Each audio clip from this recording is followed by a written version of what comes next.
நேரமில்லை என சொல்லாதீர். நாம் எப்படி வாழ்கிறோமோ அப்படியே மற்றவர்களும் வாழ வேண்டும் என்று நினைப்பதுதான் உயர்ந்த குணம். உணவு, உடை, உறைவிடம் ஆகிய 3ம் அடிப்படை தேவைகள். இவை தவிர மற்றதெல்லாம் ஆடம்பரம்தான். அன்னதானத்தால் மட்டுமே ஒருவனை முழுமையாக திருப்திப்படுத்த முடியும்.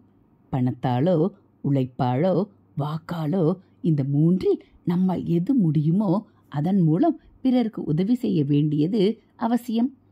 கடவுள் நல்ல புத்தியும் சக்தியும் நமக்கு கொடுத்து இருக்கிறார்.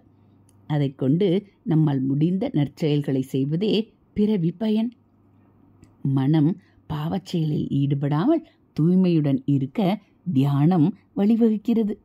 குழந்தை பருவத்திலிருந்து நாம் தியானம் பயில்வது அவசியம்.